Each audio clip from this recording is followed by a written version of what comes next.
마가복음 11장 12절에서 18절까지의 말씀입니다. 12절에서 18절까지의 말씀 교독해서 읽도록 하겠습니다. 이튿날 그들이 베다니에서 나왔을 때에 예수께서 시장하신지라.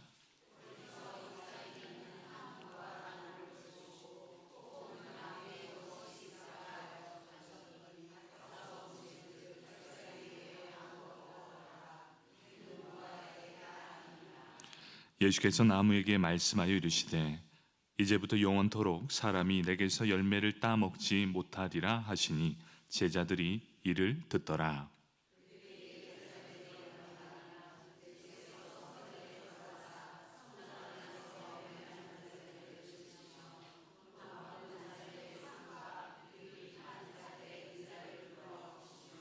아무나 물건을 가지고 성전 안으로 지나다님을 허락하지 아니하시고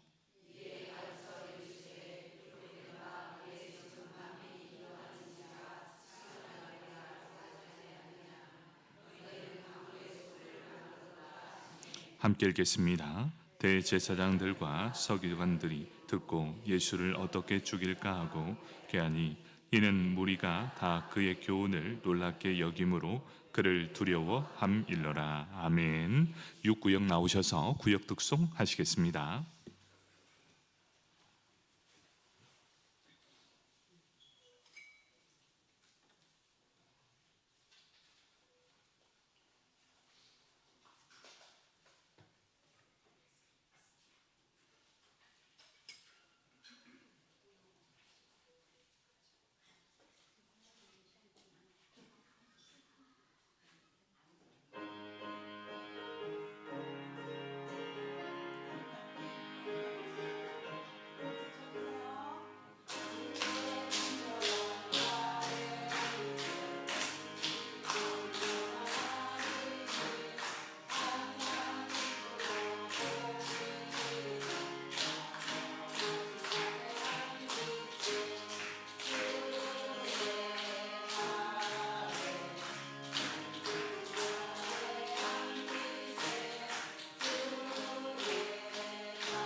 아멘. 감사합니다. 우리 육구역에 또 아프신 분들이 좀 많습니다. 우리 육구역의 회복을 위해서 우리 다시 한번 힘내시라고 격려의 박수 하겠습니다. 감사합니다. 우리 함께 마가복음 11장 12절에서 18절까지의 말씀, 나는 어떤 무화과 나무인가 라는 제목을 가지고 함께 은혜를 나누도록 하겠습니다. 우리 말씀을 듣기 전 옆사람 바라보며 인사하겠습니다. 오늘 하루 수고 많으셨습니다.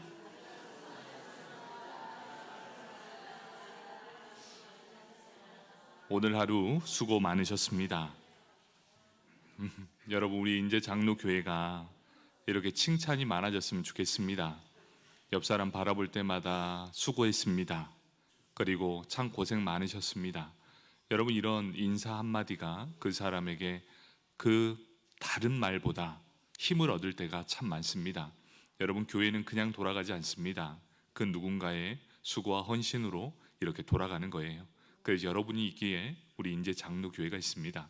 여러분, 우리 인제 장로교회 성도로서 수고해 주셔서 너무 감사하고, 오늘 이렇게 든든히 세워져 가는 것 여러분의 덕분입니다. 다 여러분 덕분입니다. 여러분 수고 많으셨습니다. 여러분, 나는 어떤 무화과 나무인가? 무화과는 열매가 맺혀야 합니다. 잎만 무성하면 절대로 무화과 나무가 될 수 없습니다. 여러분, 우리가 이 말씀을 보면서 배워야 되는 게 무엇이냐? 무화과 나무는 열매가 맺어야 한다는 것을 보여주고 있습니다. 여러분, 성경은 예수님이 어떠한 분이신가를 계속해서 말씀해 주고 있습니다. 성경에서 말하는 예수님은 어떤 분이십니까? 예수님은 완전한 인간이시고 완전한 하나님이시다, 이렇게 말씀합니다. 그러면서 우리 하나님은 이 땅에 예수님을 보내주시면서 예수님으로 하여금 어떤 것을 보여주고 있습니까? 예수님은 사랑이 넘치시고 인자하시고 약한 자를 돌보시는 분, 또 병자를 고치시고 귀신을 쫓아내시고 죽은 사람까지도 살려내시는 분, 죽은 자를 살리실 때도 자신의 능력을 과시해서가 아니라 하나님의 사랑과 자신이 하나님의 아들임을 드러내시기 위함을 통해 기적과 표적을 이루시는 분, 이 세상을 만드시고 모든 질서를 만드시는 분이십니다. 그렇기 때문에 복음서에 나오는 모든 기적들이 가능하게 되었다는 것, 이것을 말씀해 주고 있습니다. 그런데 오늘 본문은 어떻습니까? 사랑이 넘쳐난 예수님께서 어떤 말씀을 해주십니까? 예수님께서 무화과 나무를 책망하시는 내용이 나옵니다. 그리고 그로 인해서 무화과 나무가 말라버린 결과를 보여주고 있습니다. 자, 오늘 본문을 이해할 때 어떻게 해야 되냐면, 무화과 나무를 책망하는 선언, 그리고 무화과 나무가 말라버린 이 결과, 그 중간에 뭐가 들어가 있냐? 성전 청결이 들어가 있는 내용입니다. 여러분, 이 본문을 샌드위치로 이해하셔야 돼요. 처음과 끝, 그 중간에 성전 청결이 들어가 있다. 그러면 오늘 이 내용이 무엇인지를 감을 잡을 수 있게 될 것입니다.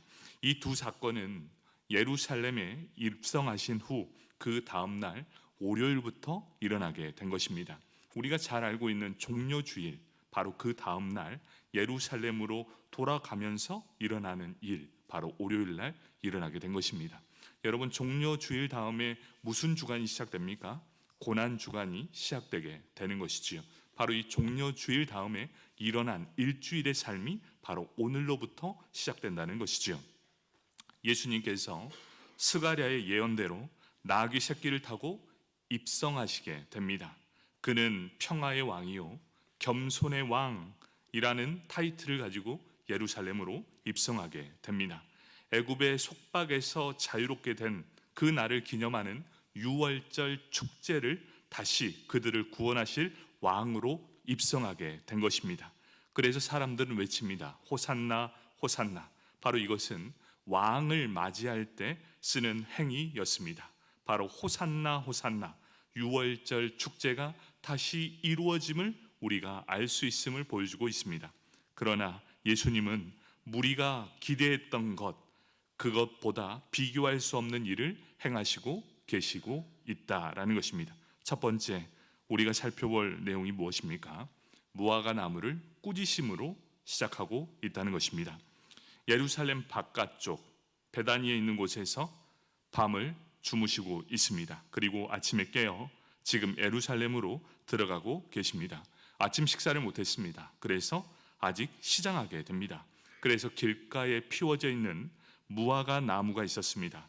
거기에 달린 열매인 무화과 나무 열매를 먹어볼까 하고 바라보십니다. 그런데 가보니 무화과의 나무가 열매가 없었습니다. 그래서 예수님은 나무를 저주하고 있는 내용입니다.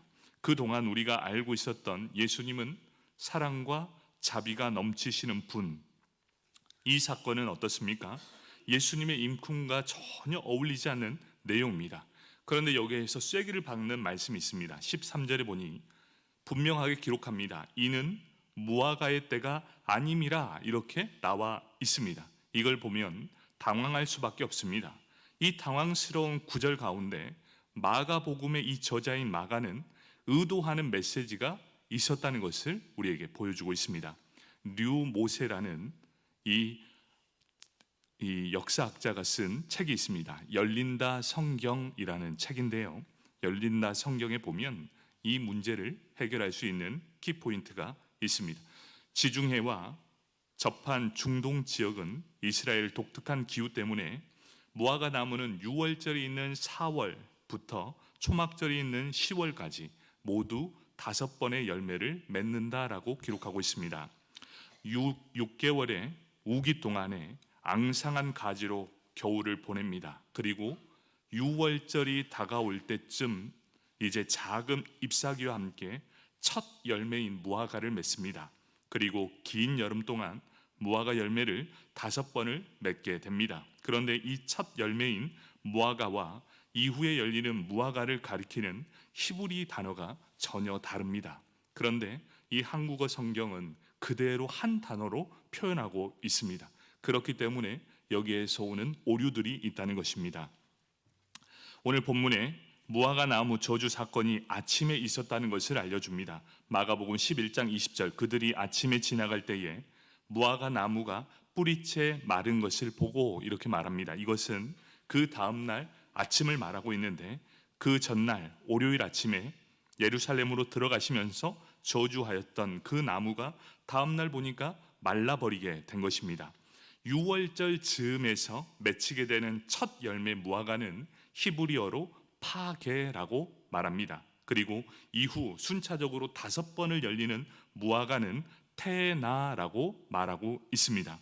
이 다른 두 종류의 무화과를 구별하지 않고 이 말씀을 읽으면 이해가 안 되고 엉뚱한 해석을 할 수밖에 없습니다. 그래서 예수님이 예루살렘 성으로 들어가실 때 시장하였는데 길가에 있는 무화과 나무를 보시고 혹시 그 나무의 열매, 첫 열매가 나는 이 파게가 있을까 하고 가까이 갔습니다. 때는 6월절이고 정확하게 시기가 맞아 떨어지게 됩니다. 당연히 열매가 맺혀 있어야 할 때입니다. 잎사귀와 그 열매가 바로 맺는 이 파게의 열매가 있어야 합니다. 그런데 가서 보니 잎사귀만 무성하게 되었다라고 말씀하고 있습니다. 6월절이고 당연히 첫 열매가 맺어야 할 때였습니다. 파게를 맺지 못하는 그 열매, 잎사귀만 무성한 무화과 나무를 보고 예수님이 책망을 하고 계신 것입니다. 이것은 막무가내로 하신 것이 아니라 당연히 있어야 할 것이 없는 것을 보고 저주를 하게 된 것입니다. 그러니까 열매를 맺지 못한 무화과 나무는 분명 예수님이 제자들에게 무엇인가를 가르치려는 목적을 가지고 시청각 교육을 하는 도구로 선택하신 것이었습니다. 잎이 무성하지만 열매를 맺지 못하는 그 당시 예루살렘과 이스라엘 백성의 영적 상태를 상징적으로 보여주는 내용이 바로 오늘 내용이었다는 것이죠. 잎사귀만 무성합니다. 정작 열매가 있어야 하는데 열매를 맺지 못합니다. 그 나무가 쓸모없이 버려질 것이다 라는 것을 분명하게 보여주고 있다는 것입니다. 잎만 무성하고 열매가 무성한, 열매가 없는 무화과 나무는 무엇을 말하고 있습니까? 바로 외적인 종교 행위는 많지만 하나님께 드릴 삶의 열매가 없는 이스라엘을 상징한다 라고 말합니다. 호세아서 9장 10절 말씀입니다.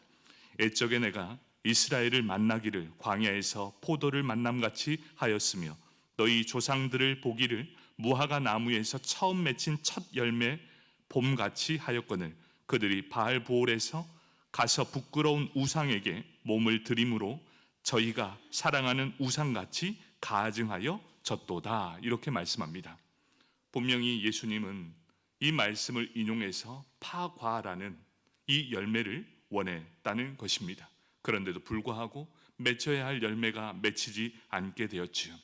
형식적인 성전 제사, 외식과 위선으로 가득 찬 종교 지도자, 정의와 공의를 결실을 맺지 못한 이스라엘을 향한 한탄과 분노의 말씀을 쏟아내고 있다는 것입니다.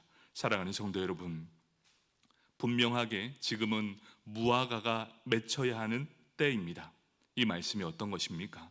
신앙의 연수가 차면 찰수록 우리는 열매를 맺혀져 가야 한다는 것, 여러분은 과연 무엇을 자랑하고 있습니까? 입만 무성하며 내 입이 이렇게 창창합니다 라는 것을 자랑하는 것이 아니라 예수님은 우리를 향해 이렇게 말합니다. 때가 차면 반드시 열매를 맺어야 한다. 여러분, 이것은 우리에게 도전을 주는 말씀입니다. 내 신앙의 연수가 이렇게 많습니다, 내 직분이 이겁니다를 자랑하는 것이 아니라 내 삶에 하나님 앞에 기뻐할 만한 열매를 나는 과연 맺고 있는가, 그것을 보고 있다는 것이죠. 이 말씀을 해 주시고 했던 행동이 무엇이냐? 바로 성전 청결의 내용입니다. 너희 봐라, 입만 무성한 것이 어떠한 모습인가를 한번 보아라 하면서 데려갔던 곳이 성전이었습니다. 성전에서 기가 막힌 일들이 일어나고 있습니다. 어떤 일입니까? 예수님은 겉만 화려할 뿐 온갖 탐욕으로 얼룩진 성전에서 소란을 일으키고 계십니다. 그 소란의 주인공이 바로 예수님입니다.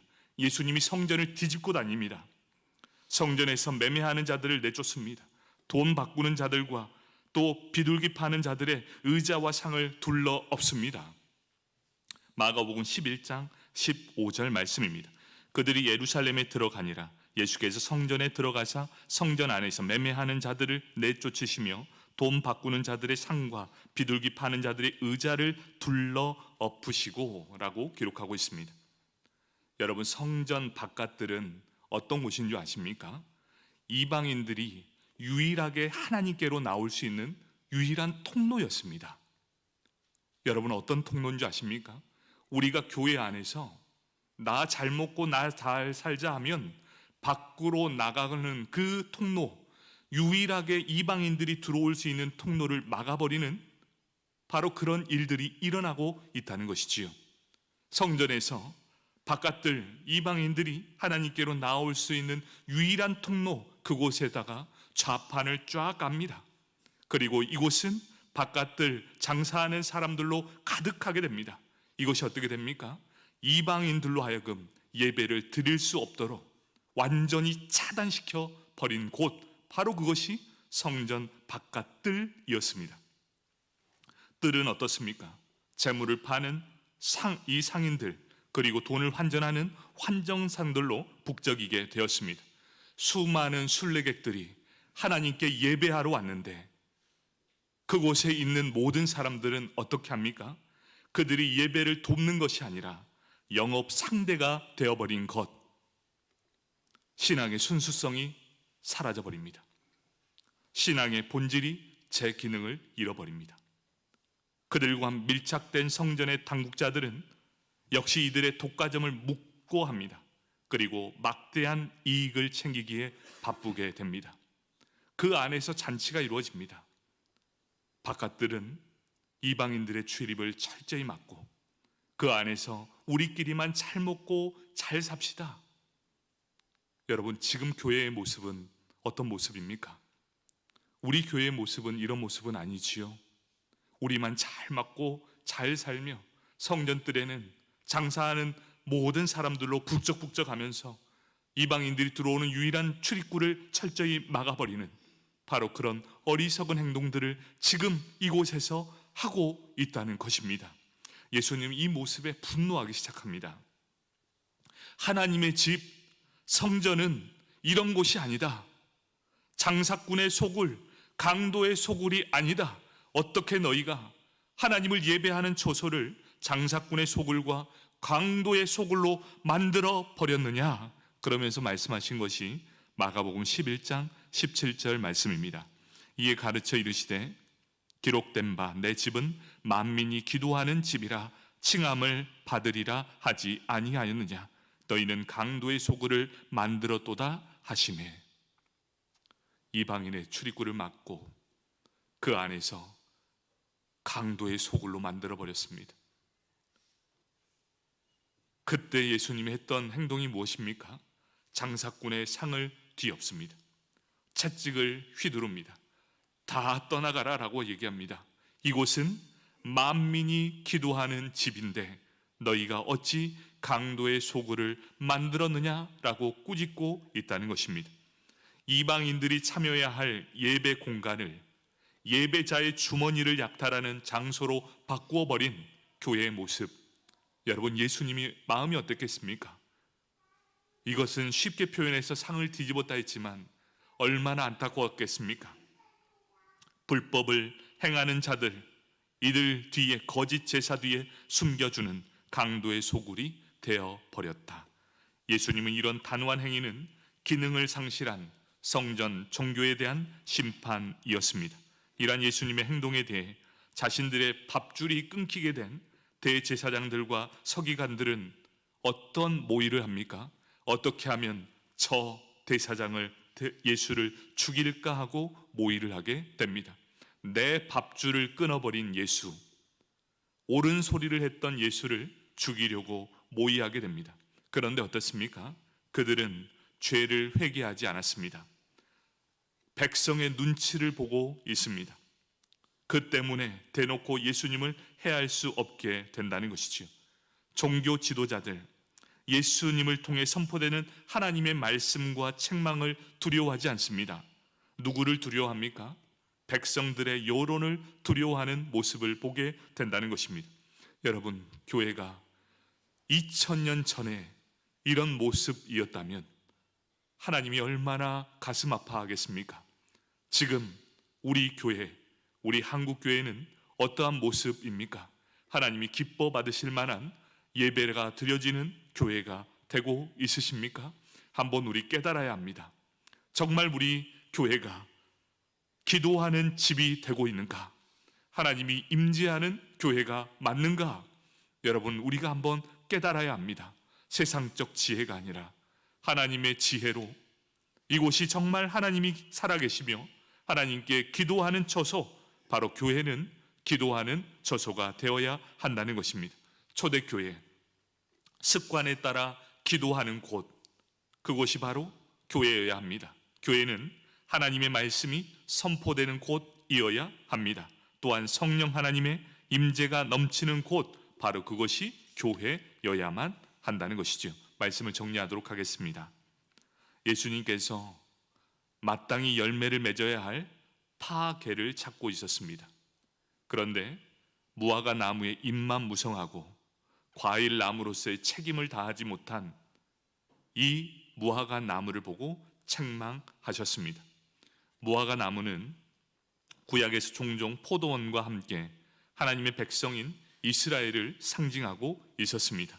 그리고 이 무화과 나무의 무성한 가지는 이스라엘 백성과 하나님 사이의 친밀한 영적 관계에 따른 하나님의 복을 주는 동시에 열매를 맺지 못한 이 무화과 나무는 하나님과의 관계에서 신실하지 못한 이스라엘, 즉 그 종교 지도자들의 형식적인 삶과 위선적인 삶을 비유해서 잘 표현해주고 있다는 것입니다. 무화과 나무에 무엇이 있을까 하고 다가가셨습니다. 하나님의 백성 이스라엘의 중심지인 이 예루살렘의 입성, 그리고 성전에 들어가신 것을 비유하고 있습니다. 무화과 나무에 가까이 가신 것은 예루살렘 성전에서 어떻게 예배가 드려지는가 가까이 다가가는 것과 똑같았습니다. 여러분, 성전 청결과 무화과 이 비유는 똑같은 상황을 보여주고 있습니다. 가까이 가서 보았더니 어떻습니까? 열매가 없더라. 성전에 가까이 가서 보았더니 열매가 하나도 없더라. 여러분, 우리 교회에 예수님께서 가까이 와서 다가보실 때 무엇이 과연 우리에게 있겠습니까? 참, 오늘은 기쁨으로 예배를 드려야 되는데 참 무거운 주제를 다루고 있는 것 같습니다. 그런데 우리는 한번 생각해 봐야 합니다. 우리 교회뿐만 아니라 여러분의 신앙 안에 하나님이 여러분의 인생에 가까이 다가가서 볼 때 반드시 열매를 맺어야 할 그 교회가 여러분 지금 어떠한 모습으로 가고 있는가? 이스라엘 백성, 무성한 잎만 있을 뿐 정작 있어야 할 열매가 없는 무화과 나무와도 같은 모습. 여러분, 우리 교회는 절대로 그런 교회가 아니길 축복합니다. 하나님이 가까이 와서 보았을 때 아름다운 열매들 가득가득 맺혔으면 좋겠습니다. 찬양의 열정이 있고 기도의 향기가 있으며 말씀으로 하나 되는 귀한 은혜, 하나님의 사랑이 넘쳐남으로 외부인, 이방인들의 출입을 막아버리는 교회가 아니라 모든 만민이 이곳에서 기도하며 하나님께 영광 돌리는 교회, 그 교회가 바로 우리 인제장로교회 되길 축복합니다. 아멘.